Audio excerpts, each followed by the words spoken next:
OHRH, volume 99, The Queens of the India. And true that the women occupied a very high position in the society of the ancient India.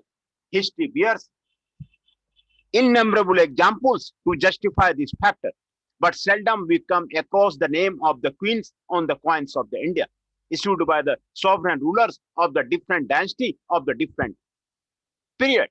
Queen Naganika, the wife of the king Satkarni of the Satvahana dynasty, is perhaps the earliest person in the history of the India whose name has been associated with the king on the coins.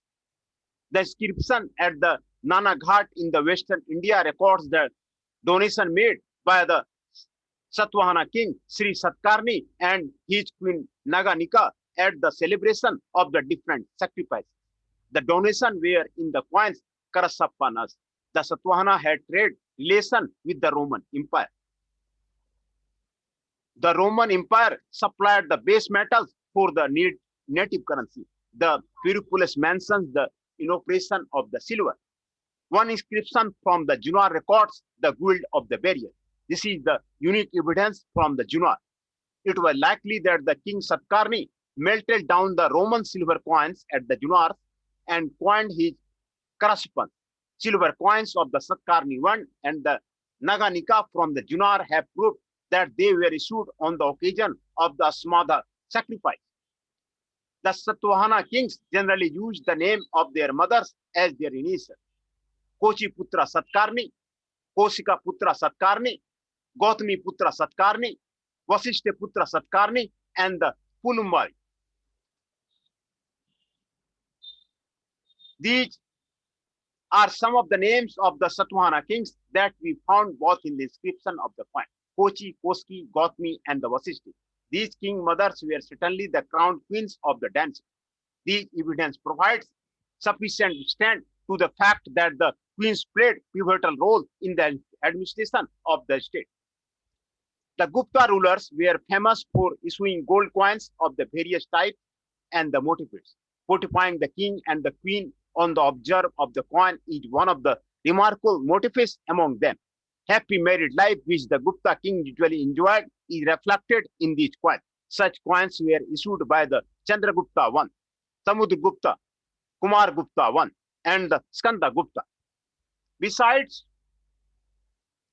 great political significance of the Chandragupta Kumar Devi type of the gold coins have great social and the religious significance.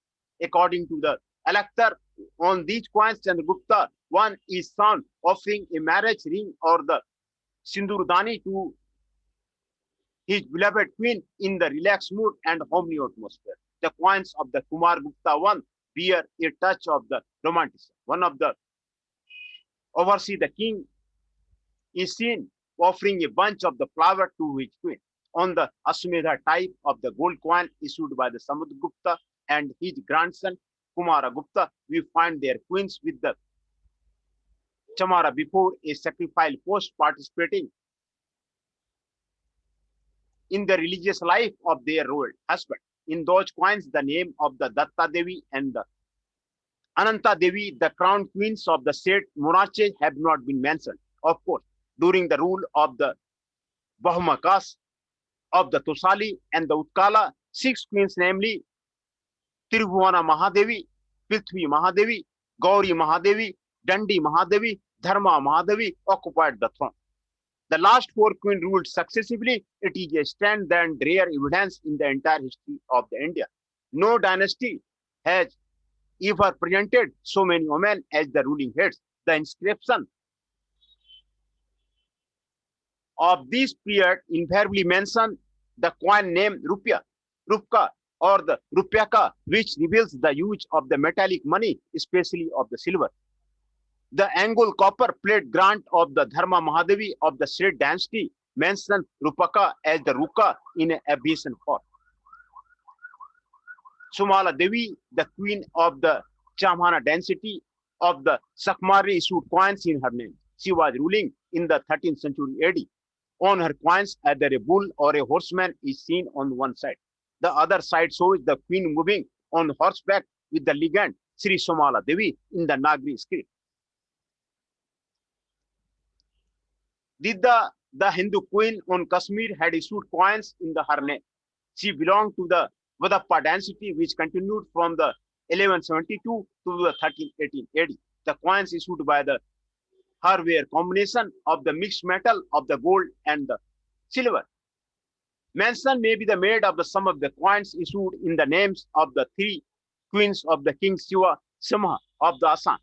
The names of these queens were the Phuleshwari, also known as the Parma Ateswari, Ambika Devi, and the Saraswati Devi. Shiva declared his queens one after the another to be the rulers with all the legal rights, including the issue of the coinage. Simhasa and his consort Paramarthisi issued a few extremely rare coins which are square in the shape. Gaja Lakshmi and Chandragupta I, Kumara Devi. With the advent of the democracy, the term queen sounds absurd, irrelevant, but it is to be admitted that the women have contributed immensely to the growth of the modern Indian civilization. In the literature, social service, science and technology, spiritual analysis, their role is remarkably significant. So also in the field of the politics, they have left a distinct imprint. The representation of the effigy of the Indira Gandhi, the first Indian woman prime minister on coins, is a thing of the recent past. She remained executive head of this vast land for the several years.